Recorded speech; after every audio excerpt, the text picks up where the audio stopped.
નમસ્તે મિત્રો, હું છું પૂજા અને હું આજે બનાવવાની છું ઝીંગાનું શાક। તો ચાલો આપણે ઝીંગાનું શાક કેવી રીતે બનાવું છું એ તમને વિડીયોમાં હું દેખાડું।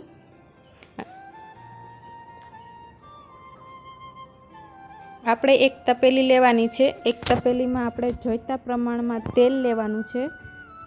તેલને આપણે સારી રીતે ગરમ થવા દેવાનું છે। તેલ આપણું ગરમ થયા પછી આપણે તેમાં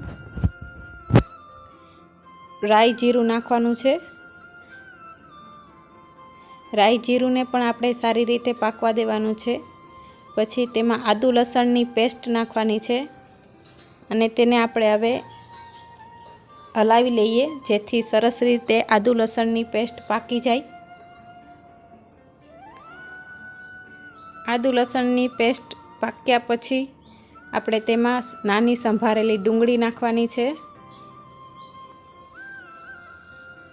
ડુંગળીને પણ આવી રીતે હલાવી અને પકવવાની છે। ધીમી આંચ ઉપર જ આપણે પકવવાની છે જેથી આપણી ડુંગળી પણ સારી રીતે પાકી જાય।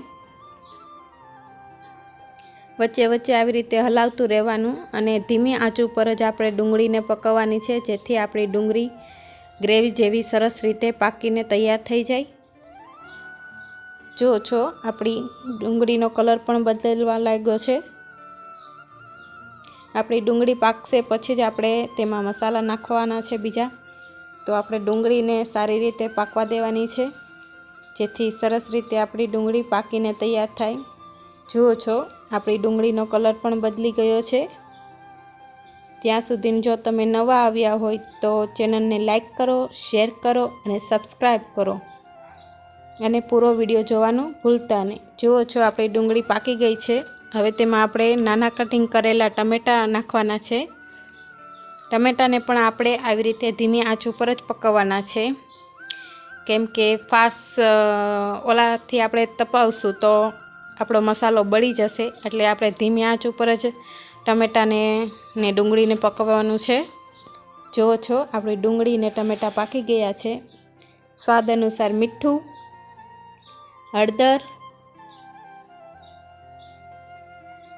અને પછી આપણે તેમાં લસણ અને લાલ મરચું વાટીને જે ગ્રેવી ટાઈપ કરેલું છે તે નાખવાનું છે અને સરસ રીતે આવી રીતે હલાવી અને મસાલાને આપણે પાકવા દેવાનો છે જેથી આપણો મસાલો બળી ન જાય।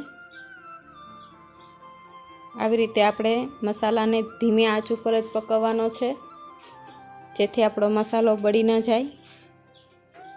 અને આવી રીતે ઊંધો ચમચો રાખી અને આપણે ગ્રેવીને સરસ રીતે ઓલી કરવાની છે જેથી બધો મસાલો એક સરખો થઈ જાય। જુઓ છો આપણા મસાલાનો કલર પણ સરસ આવ્યો છે અને આપણો મસાલાની તેલ છૂટું પડવા માંડ્યું છે એટલે આપણો મસાલો પાકી ગયો છે। હવે તેમાં આપણે ગરમ મસાલો નાખવાનો છે। ગરમ મસાલો નાખ્યા પછી આપણે તેને પાછું થોડીક વાર સરસ રીતે હલાવી અને તેને પાકવા દેવાનું છે જેથી ગરમ મસાલો પણ સરસ રીતે આપણા બધા મસાલામાં મિક્સ થઈ જાય। જો છો આપણા મસાલાનો કલર પણ બદલી ગયો છે। પછી આપણે સાફ કરેલા ઝીંગા તેમાં નાખવાના છે અને 3 થી 4 મિનિટ આવી રીતે હલાવી અને તેને મસાલા સાથે પાકવા દેવાના છે જેથી સરસ રીતે આપણા ઝીંગામાં મસાલો બેસી જાય।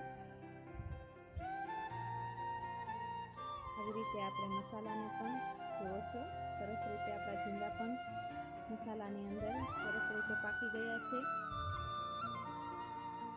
હવે પછી આપણે તેમાં મસાલો પાકી જાય પછી આપણે થોડુંક એમાં પાણી ઉમેરીશું જેથી આપણો મસાલો અને ઝીંગા સરસ રીતે પાકીને ગ્રેવી જેવા થઈ જાય।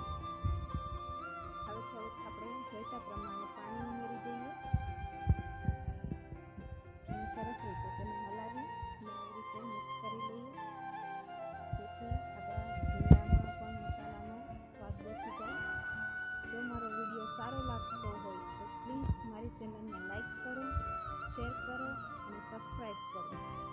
હવે તમને રસાવાળા પસંદ હોય તો તમે રસાવાળા ઝીંગાનું શાક ખાઈ શકો છો, અથવા તમે આને નાસ્તા કરવા માંગો છો તો તમે તે પણ કરો છો. તો તૈયાર છે આપણું ઝીંગાનું શાક. તો ઝીંગાનું શાક તમે ઘરેથી જરૂર બનાવજો અને કમેન્ટ બોક્સમાં મને લખી મોકલજો કે તમારા ઘરે કેવી રીતે તમે બનાવ્યું અને કેટલું સરસ બન્યું તમારું ઝીંગાનું શાક. તો મને કમેન્ટ કરવાનું ભૂલતા નહીં. અને જો મારી ચેનલ ઉપર નવા આવ્યા હોય તો પ્લીઝ મારી ચેનલને લાઈક કરો, શેર કરો અને સબસ્ક્રાઈબ કરો. Thank you.